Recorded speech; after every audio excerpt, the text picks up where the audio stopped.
Hello friends, मैं आपका दोस्त अक्की वर्मा और आज हम वैष्णो देवी की यात्रा करेंगे, वो भी बजट में। एक्चुअली ये मेरा जो एक्सपीरियंस रहा है वैष्णो देवी यात्रा का, वही मैं आपके साथ साझा करना चाहता हूँ। और तो स्टार्ट कैसे करेंगे आप? सबसे पहले आपको टिकट लेके कटरा पहुँचना होगा। तो आपके जिस भी स्टेट से आप आ रहे हैं वहाँ से आप ज़्यादा से ज़्यादा 300 से 400 के बीच में टिकट आपको मिल जाएगा। उसके बाद वहाँ से वापस आने की भी आप पहले से ही बुकिंग करा सकते हैं, वो भी आपको 300-400 के बीच में टिकट मिल जाएगी। उसके बाद आप कटरा पहुँचेंगे। रात की ट्रेनें आती हैं कटरा के लिए, तो आप रात का सफ़र तय करेंगे तो बहुत अच्छा रहेगा, ताकि आप सुबह अर्ली मॉर्निंग स्टेशन पहुँच जाएंगे। वहाँ से आपको यात्रा पर्ची तो अब नहीं होती, बट वहाँ से आपको कार्ड जो मिलता है, येलो कार्ड, वो आपको वहाँ से लेना पड़ेगा। उसके लिए आपको आधार कार्ड मैंडेटरी होता है, तो आधार कार्ड दिखा के ही वो कार्ड आपको जनरेट किया जाता है, दिया जाता है। तो उसमें एक्चुअली एक चिप होती है जो जिसके ज़रिए वो पर्टिकुलर पर्सन को आइडेंटिफाई करती है। उस चिप को आपको यात्रा के समय अपने पास हर वक्त रखना होता है, उस कार्ड को पहन के रखना होता है। तो वो आगे आपको दिख जाएगा फ़ोटो में वो कार्ड। वो आपको स्टेशन से भी मिल जाता है, बस स्टैंड से भी मिल जाता है। और जब आप यात्रा शुरू करते हैं बाणगंगा से, वहाँ पे भी मिल जाता है। तो कोशिश कीजिए कि वो आप स्टेशन पे ही ले लें तो बहुत बढ़िया रहेगा। आपको आगे लाइन का जो लंबी लाइन लगती है उसका नहीं लगनी पड़ेगी। तो आप कटरा स्टेशन पहुँच जाते हैं, तो वहाँ पे आप मॉर्निंग में पहुँचते हैं तो वहाँ पे बहुत अच्छा नज़ारा रहता है। जैसा आपको दिख रहा होगा, हम लोग सुबह पहुंच गए थे, हम 5 लोग गए थे। और आपको हमारे गले में कार्ड भी दिख रहा होगा, ये हमने स्टेशन से ही ले लिया था। तो इसका कार्ड का कोई कॉस्ट नहीं लगता, खाली आपको आधार कार्ड दिखाना होता है, कार्ड आपको इशू कर दिया जाता है। उसके बाद यहाँ पे आपको बैकग्राउंड में जैसे पहाड़ दिख रहे हैं, उसमें बर्फ़ दिख रही होगी। तो ये जो सबसे अच्छा बेस्ट टाइम होता है दिसंबर जनवरी फरवरी का टाइम जो होता है, सबसे बेस्ट टाइम होता है विजिट करने के लिए, यात्रा के लिए। तो हमने दिसंबर में इसको यात्रा को प्लान किया था। और ये हमारा 2 से 3, वैसे यात्रा के लिए 2 से 3 दिन काफ़ी होते हैं, बट हमने और भी 1-2 जगह विजिट किया था, तो इसलिए हमने 5 दिन का प्लान था, हमारा पूरा टूर था। तो स्टेशन पहुंच के वहां से आप किसी भी कैब या ऑटो से किसी होटल के लिए जा सकते हैं। वैसे आपको स्टेशन पे भी बहुत लोग मिल जाएंगे जो आपको होटल प्रोवाइड करवा देंगे। तो होटल के लिए चार्ज आपको नॉमिनल ही लगेगा, मिनिमम चार्ज 1000 रुपये रहता है। बट हम लोगों ने कैसे किया, हमने होटल लिया 2 से 3 घंटे के लिए, खाली फ्रेश होने के लिए, नहाने धोने के लिए। और वो हमें पड़ा 700 रुपये का पर पर्सन, हमें वो पड़ा। तो उसके बाद हमने वहाँ से, उसने हमें, होटल वाले ने कैब भी कर दी, उसने हमें बाणगंगा छोड़ा, ताकि हम वहाँ से आगे की यात्रा, क्योंकि वहाँ से गाड़ियाँ नहीं चलती, तो आगे से वहाँ से पैदल ही यात्रा करना पड़ता है। ये पूरा जो यात्रा है, पूरा एक साइड 12 किलोमीटर पड़ता है, तो मीन्स आने जाने का दोनों मिला के 24 किलोमीटर हो जाता है। तो तैयार होके हम लोग वहाँ पे करीब 12 बजे तक पहुँच गए थे बाणगंगा पे, जो हमें होटल वाले ने ही गाड़ी से छोड़ दिया था। और जो नाश्ता सुबह का, वो जगह जगह पे आपको भंडारे वहाँ मिल जाएंगे, तो नाश्ता भी हमने भंडारे में कर लिया था, जो कि हमारे बजट के लिए बहुत अच्छा था। तो इस वीडियो के थ्रू आप ये भी देख सकते हैं कि आपको बजट में यात्रा कैसे कर सकते हैं। तो बाणगंगा पहुँच के वहाँ पे लाइन लगती है, लाइन लगानी पड़ती है। लाइन से एंट्री होती है, चेकिंग होती है बैग की, अगर आपके पास कोई सामान है उसकी चेकिंग होगी, आपकी चेकिंग होती है। तो जैसे आपको वीडियो में दिख रहा होगा, ऊपर ये अर्धकुमारी का मंदिर दिख रहा है यहाँ से। तो बाणगंगा पे जो एंट्री पॉइंट है, बहुत अच्छा बनाया हुआ है, व्यू पॉइंट है, जैसा आपको दिख रहा होगा मेन गेट। ये मेन गेट है, लाइन लगी हुई है बहुत।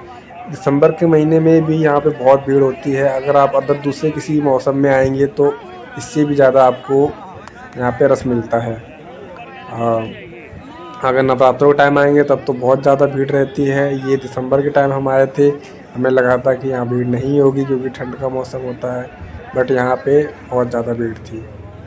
फिर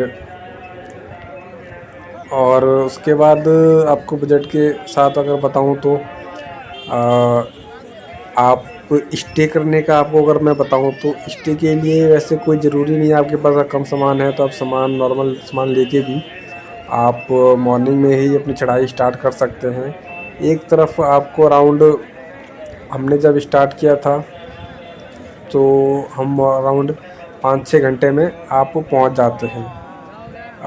हम रात के हमने जब 12-1 बजे स्टार्ट की थी चढ़ाई, तो हम रात के 8-9 बजे तक भवन पहुंच गए थे। फिर वहाँ से भी हमने वहाँ भी लाइन लगती है, भीड़ होती है, लॉकर वॉकर का सिस्टम सब करने में हमें वहाँ पे भी करीब 12 बज गया था। उसके बाद वहाँ पे एक्चुअली आरती का समय होता है, तो वहाँ पे भीड़ और लाइन लगी रहती है और भवन बंद कर दी जाती है, विजिट नहीं होता मीन्स। उसके 1-2 आधे घंटे बाद विजिट के लिए दर्शन के लिए लाइन चालू होती है। तो आप देख रहे होंगे अभी हमने एंट्री कर ली है यहाँ पे बाणगंगा से। अब वो एंट्री आगे जाके बाणगंगा के भी दर्शन आप कर सकते हैं आगे जाके। तो अगर आपके पास ज़्यादा सामान है तो आप होटल लेके उसमें सामान रख के वो भी छोड़ सकते हैं, वहीं पे सामान छोड़ सकते हैं। पर 24 घंटे का 1000 रुपये पर पर्सन लगता है। अगर आप सामान कम है आपके पास, सामान आप कैरी करके भी यात्रा कर सकते हैं। अदरवाइज़ सामान कहीं लॉकर में भी, होटलों में लॉकर भी होते हैं, वहाँ भी छोड़ सकते हैं। तो ये आपके बजट के अकॉर्डिंग रहेगा। तो और दूसरा, अगर यात्रा के दौरान आप कोशिश करें नॉर्मल कपड़े, हम ठंडियों में गए थे तो फिर भी हमने बहुत सारे कपड़े ले गए थे, बट वहाँ पे इतनी ठंडी हुई, दिसंबर के महीने में वहाँ में इतनी गर्मी लगी थी, हमें जैकेट वैकेट सब निकालनी पड़ी। वहाँ पे मौसम, जो भवन के ऊपर पहुँचने पे थोड़ा टेम्परेचर कम हो जाता है, तो वहाँ ऑक्सीजन की लेवल भी थोड़ा कम हो जाता है। वहाँ ऑक्सीजन की चढ़ाई करते हैं तो ऑक्सीजन थोड़ा सा कम, लेवल कम हो जाता है, तो थोड़ा सा सांस थोड़ी सी फूलने लगती है। तो कोशिश करें अपने साथ एक वाटर बॉटल भी रखें और थोड़ा रेस्ट लेते लेते अपना जो यात्रा है उसे तय करें। तो ये बाणगंगा है यहाँ पे। एक्चुअली पानी थोड़ा कम हो गया है यहाँ पे, बट स्टिल लोग आते हैं, दर्शन करते हैं यहाँ पे।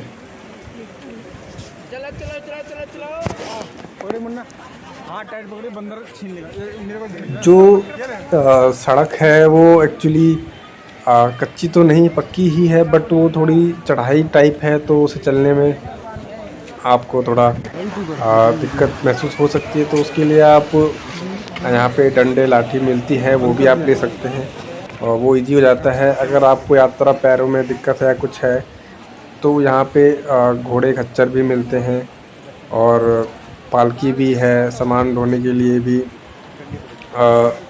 आप उसको हायर कर सकते हैं।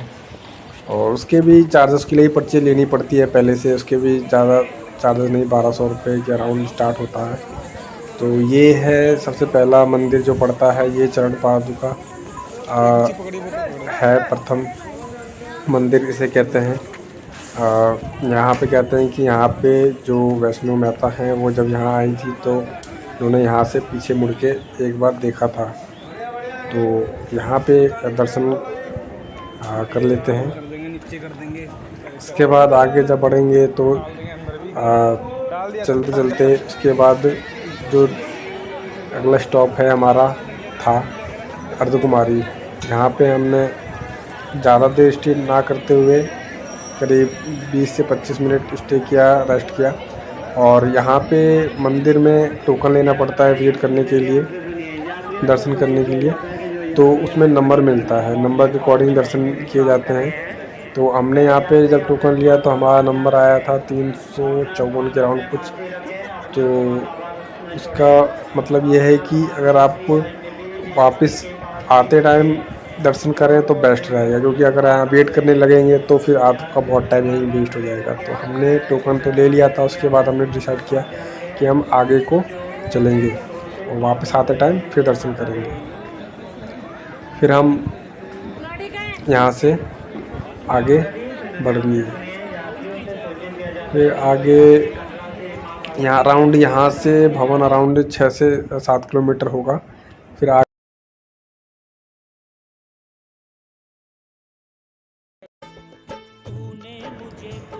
यात्रा के दौरान हमने 1-2 रील भी बनाए, ज़्यादा नहीं बना सके क्योंकि बैटरी का भी इशू था, फ़ोन चार्जिंग का इशू था।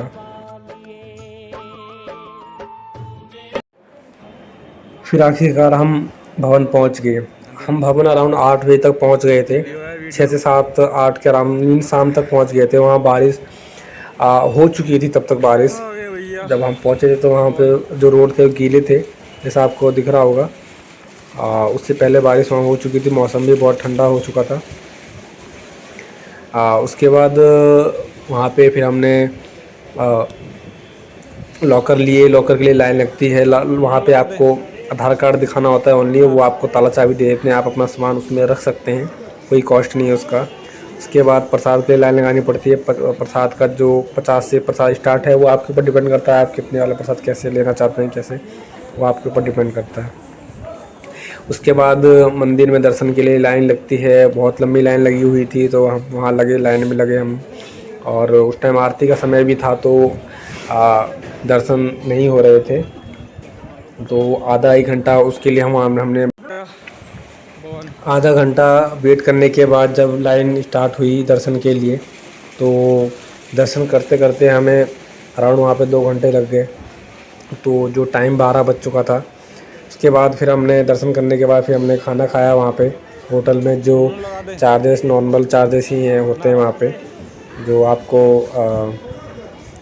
100 से 120 के बीच में नॉर्मल आपको मीन्स आपका पेट भर जाएगा, इतना खाना आपको मिल जाता है वहाँ पे। 60 से 80 रुपये में आपको दाल राजमा चावल, राजमा दाल चावल मिल जाता है, 80 रुपये प्लेट। तो नॉर्मल 150 150 में आपको थाली मिल जाती है, जिसमें आपको 2-3 रोटी चावल सब्जी नॉर्मल मिल जाता है आपको। तो आपका मीन्स आपका नाश्ता खाना हो जाता है। उसके बाद हमने वहाँ पे खाना खा गया। उसके बाद फिर हम आगे भैरव बाबा के लिए चल दिए। तो रास्ते में बहुत जगह आपको चढ़ाई के साथ साथ सीढ़ियाँ भी मिलती हैं, तो हमने जल्दी पहुँचने के लिए सीढ़ियों का ही इस्तेमाल किया। और भैरव बाबा तक हम अराउंड 1 घंटे में वहाँ भी पहुँच गए थे हम। उसके बाद भैरव बाबा के वहाँ सच्ची बताऊँ आपको, बहुत ज़्यादा ठंड थी, बहुत ज़्यादा तेज़ हवा चल रही थी। और इसकी वजह से हमने सारे कपड़े पहन लिए, अपने कान वान बिल्कुल बांध लिए थे। और बहुत अंधेरा भी था, इसलिए लाइटें तो जल रही थी बट रोड पे थोड़ा अंधेरा था जगह जगह पे। और रात करीब 2 बज रहे थे। फिर हमने वहाँ से डिसाइड किया कि हम वहीं से तुरंत नीचे आएंगे उसी टाइम। फिर हमने वहाँ से नीचे आना स्टार्ट किया, और नीचे आने में हमें अराउंड 5 घंटे लगे होंगे। तो सुबह अराउंड 6 बजे तक हम वापस नीचे आ गए थे। उसके बाद हम लोग नीचे आके फिर हम लोगों ने होटल बुक किया। होटल में हम जाके 7 बजे तक हम होटल पहुंच गए थे, होटल हमने ले लिया था। फिर हम लोग रेस्ट किया, हम लोगों ने 9-10 बजे तक हम लोगों ने रेस्ट किया। उसके बाद हम लोग नहा धो के फिर लंच करने के लिए गए। 11 बजे तक हम लंच करने के लिए चले गए थे। तो एक्चुअली हमारा 5 दिन का ट्रिप था। तो उसके बाद हमने दूसरी जगह भी बर्फ़ देखनी थी हमें पहाड़ों पे, तो दूसरी जगह हम गए थे। अदरवाइज़ हमारा वैष्णो देवी का जो ट्रिप था वो यहीं पे ख़त्म हो गया था। उसके बाद अगर जिसको वापस आना होता है वो उसी दिन वापस आ सकता है। तो अगर उसकी टिकट हो, जबकि टिकट शाम की हो, मॉर्निंग की हो, तो ये बिल्कुल कम खर्चे में हमारी यात्रा हो गई। और आप भी इसको फॉलो करके आपकी अपनी यात्रा को बजट में कर सकते हैं।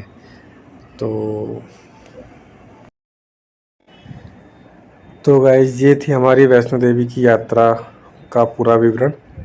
और बहुत ही बजट में हमारी यात्रा हुई। हम 5 लोग थे, हमारा जो भी कंट्रीब्यूशन के अकॉर्डिंग वन पर्सन अराउंड 3500 के अराउंड पड़ गया था चार्ज, जिसमें हमारा 2 दिन का अलग नेक्स्ट दूसरा ट्रिप भी था, जो इसका पेमेंट मैंने आपको नहीं बताया है, बट वो भी इस चार्जेस में वो ट्रिप भी इंक्लूड था। तो आपका वैष्णो देवी का ट्रिप नॉर्मल कम से कम 15 से 2000 में हो जाएगा। तो आप भी यात्रा ज़रूर करें वैष्णो देवी की। और जय माता दी।